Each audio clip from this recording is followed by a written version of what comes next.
So we're going to go on a little reminiscing journey, a blast to the past, if you will. I want to talk about some of the things that I like about Trove and how I started playing and all that, how I met Scythe, and just all around the good feelings and good memories that I've actually had with the game. So chances are, if you are watching this video, you probably already know who Scythe is. Scythe plays Sayushi and Tigrant, whatever you want to call him. And chances are the first time you've actually seen him is in a Trove video. But in my case, the first time I actually found who Scythe was through one of his Mario 64 videos that he did with his brother several years ago. So after I was done watching that video, I went to his playlists and I found a game called Trove. And I think at the time he had like 10-15 videos. I think nowadays he has like what, over 1,000 or something. He has like so many videos. But I remember going to his first video and commenting. I think it was his first video. Might have been like a few videos in. You might actually be able to find the comment. I don't think I deleted it. I don't know why I would have. Was basically saying, oh, the game looks interesting and all that. I don't even know if Scythe really knew that I existed at the time. I think he replied to me. But funnily enough, I think one of the only, basically why Scythe even knew I existed, I think, very early on, is because he used to do these Mario Kart streams. And I used to, beat him at, every single race. And I think that's actually why he knew that I existed. Also, I'm not sure if he did this on purpose, but he used to call me Nintendo Joe. I don't know if he honestly thought that was my name or if he just said that because it sounded cooler. So yeah, I commented on that Trove video. I don't know if he responded. Like I said, I don't know when I actually downloaded the game for the first time after making that comment. It must have been pretty soon after. But I remember getting in and I picked Dracolite, I believe, just because that's the class that he picked and it looked cool. So I'm like, you know what, let's just pick the Dracolite.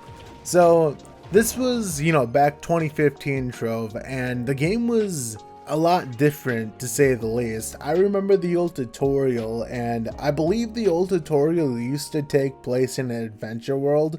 I know for a fact that when I did it, it was in the Cursed Vale. If I had to recall the start of the old tutorial, you were it spawned you on a platform and there was lava and you had to run through the lava because it was saying, oh, run through the lava to the other side, and then it would tell you to use a flask. And basically that's how it taught you how to use flasks. And funnily enough, I don't remember any other part of the tutorial outside the lava. I really do not. For the life of me, I can't think of anything after that. But one of the dumbest memories that I actually have with the game is that since the tutorial took place in an adventure world, it didn't have any dungeons, by the way. I didn't know this at the time.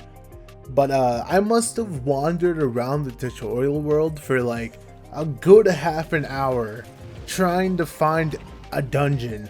And I was getting so frustrated. I'm like, why can I not find this dungeon? And then I believe Scythe told me, or someone, I think it was Scythe, but he was basically saying, oh, you're in the tutorial world. I don't know if I thought that I wasn't in the world or if I thought dungeons spawned in there, but clearly they didn't. And I also remember Scythe giving me a piece of gear. I know for a fact the first thing Scythe ever gave me, I don't know if this was the only thing, but the first thing that he ever gave me was a hat. And the hat style was that little green squid. I don't know the name of it, but you probably know what I'm talking about. It's like this little green squid guy that you can put on your head. And that was the first gear I've ever received in the game from him. I don't believe there was a starter mount in the game yet. I don't think Slow Sebastian actually existed yet when I started. But funnily enough, I think he actually appeared a week later or even a day later after I started playing. I remember joining Scythe's club, and this was in the club's infancy basically. The world spawn was a tree. You can actually still visit the tree, it's still up there, and I think it's actually marked so you kind of know it was the old spawn. But I remember the old construction of the original hub being done. I didn't build anything because I don't think at the time I had like I was just a member in the club. I didn't really, you know, I was basically a no one. I kind of still am, to be honest. But that old hub, you can still go to the old hub in Team Pixel, by the way. You got to take one of the portals. I forgot which one. I think it's a blue one, maybe. Either that or like the yellow one. I don't know. It's one of the colors. But man, I miss that hub so much. Like, we had so many good memories in that hub. Like, the new one is okay, but in my opinion, it's just not as good or satisfying to be in as the old original hub, because we've just built so many things in there. I remember the old streams Scythe used to do with his brother every single Friday, and I think he would give stuff away. And the first time that I won anything in his stream, I think was the Wings of Darkest Night, which was actually a big deal back in the day. Like, those wings were actually pretty expensive, and I got them for free. It was either that or the Chaos Butterfly wings. I can't remember. It was one of those two wings. Maybe I got them both. I don't know. But I remember being so happy after that, just because I didn't have wings at the time. And I don't know if you even had starter wings. I don't think those were added yet. Then as the club grew and grew, we had more and more builders. And I remember being next to people while they were building, and it just feels so sad going to it now. And it's like, you know, it's all empty, and I think some of it was actually griefed, which is sad. But it just feels so weird how that was several years ago, and I actually visited some of it like a week or two ago, and it's just like, again, it just feels so weird because it's all empty. And knowing that all of those people who built those structures many years ago, like back in 2015, 2016, they're just gone. They haven't played the game in several years. I don't even know what any of them do now. I miss all the little games and stuff we used to do in the hub, but back when it was more active, we used to make like little obstacle courses, and we used to have like Cubesley hunts, which I think I won a couple times, where I believe Scythe would just take Cubesleys, like the props, and just hide them around the map. And if you like screenshotted them and like put them in the Discord or whatever, then you would get a prize. But I'm trying to think. I don't even know if we used Discord, because this was back in 2015. Wasn't Discord just starting in 2015? Because I know we used to use RazorComs, which doesn't actually exist anymore. And that's basically how I met like a lot of the, well, I don't know if I would say a lot, but that's just how I met like some of the people that are mods even today. There was also the old Comments Cave or Comments Grotto Scythe used to do. I think he would, I forgot how we did it, but like I think every couple of videos he would find like a question, and then he would put it in a sign in there and answer it in a video. I don't remember when Scythe stopped that, but I also remember that. I remember fishing in the hub, because I remember when fishing was just added. I think we made like a little beach island area just to fish that you can still visit. Overall, it's just so weird going to the club now, and it's kind of like inactive. I wouldn't really say inactive, but it's definitely not even close to what it used to be. And I think the majority of that is chalked up to the game just not being nearly as popular as it was. I don't even know if I would say popular. But I also remember the Steam release where the servers could not handle themselves at all. I think that's close to the time that they released on console as well. And it actually sucked, because before the whole console thing came, the Tryon devs, they used to do an update every single Tuesday. They never missed anything, even if it was like simple patches. They updated every single Tuesday. And now these days, you know, you just go months and months without really any changes. Speaking of the old devs, they also used to do live streams every single Friday, which is nice. By the way, the only thing that I've ever won in a dev stream was a chaos coin code, which the devs refused to give me a working chaos coin code, and I'm still mad about that to this very day. Not really, but I don't know, it's just funny, because Back then, Chaos Factor used to be like this big thing, but now it's like it barely matters now, but I should have at least 9. It's just when the devs gave me the code, they didn't make sure to check if it was like a fresh code or not, and I used it. I didn't get the coin. It said it was already used, and I gave the devs proof, and they just never gave me the coin. That's not completely everything about the clubs. I'm pretty sure there's still a lot more that I'm just failing to remember at the moment. But talking about the actual gameplay of Trove, I think the fact that I was on a very bad PC at the time, I think I had I'm trying to remember, I was using like an old i7 or something like that, and I believe my GPU was a 750 Ti, which didn't really run the game too well.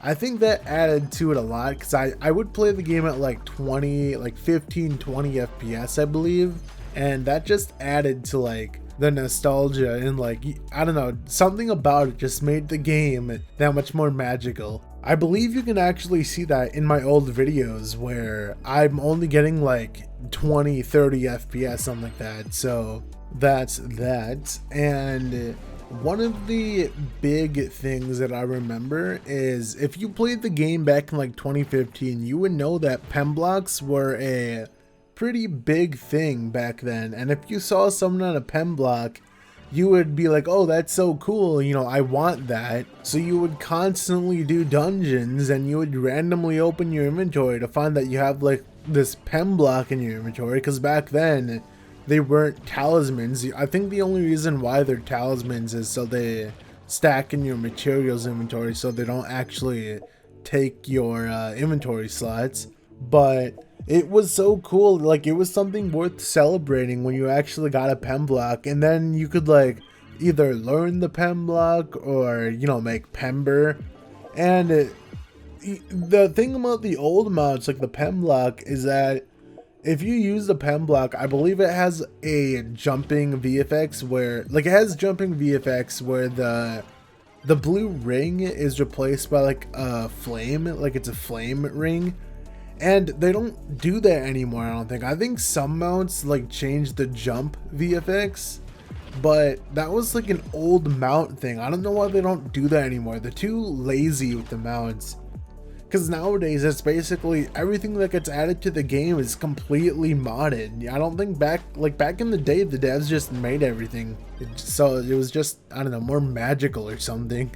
There was so many things that added to that too, like all the UI, like the way that the UIs looked. If you go to my old videos, you can see the way the HUD looked like, and like all the menus. I can't really describe it. It's just something about the way that those looked and felt. It's just like, I don't know, it just felt amazing. Something about the game being significantly more bland than it is now, because back then there was like, I believe the biomes only used one shade, like there wasn't any gradient to the biome whatsoever. The map was just one color, it had no icons. I believe the dungeon icons were still there. I'm trying to remember, I don't know why they wouldn't be. But yeah, something else back then was shadow gear. I can't remember if resplendent gear, which is the rainbow gear, used to be the highest, or if shadow gear was always the highest, but I believe it was just shadow 1. And I remember, because, you know, shadow gear was really rare back then. I think you barely had any magic find, and shadow gear was just like really rare, and if you got shadow gear, it was like something worth celebrating. And I remember what dungeon I got shadow gear in, exactly when I opened my inventory and realized it. I was so happy, and then I accidentally loot collected it. And keep in mind, this was back in the day when you couldn't rebuy stuff. If you loot collected it, it was gone. Also, speaking about loot collecting, there used to be 2 separate loot collectors. There used to be the deconstructor, which is basically, I guess, what we have now, where you just like dismantle gear into whatever, right? And then there was the style saver, which, as you can imagine, you put gear in it and you get the style. Nowadays it's just basically merged into the same thing, but I believe some people actually still have the deconstructor and the loot collector, or style saver and the deconstructor, I mean. But the problem is, if you mine them up, I think they turn into the deconstructors, so they're just permanently there. Some people actually still have them in their cornerstone. I don't, because I moved mine around a lot, so unfortunately I don't have them. Unless it was an update that just permanently changed them to look like the deconstructor, I don't really know. But yeah, after I loot collected that shadow piece of gear, I was so upset because, like I said, you couldn't buy it back. I was so disappointed, and I don't think I actually got another shadow piece for like a long time. And one of the last things that I'm going to talk about, because this video is already long enough as it is, there's like so much more stuff that I haven't said, or like I can't really think of at the moment, and this video is already like almost 17 minutes as it is. But the last thing is just about gear and how it was back then, because there wasn't any, like there weren't any pearls.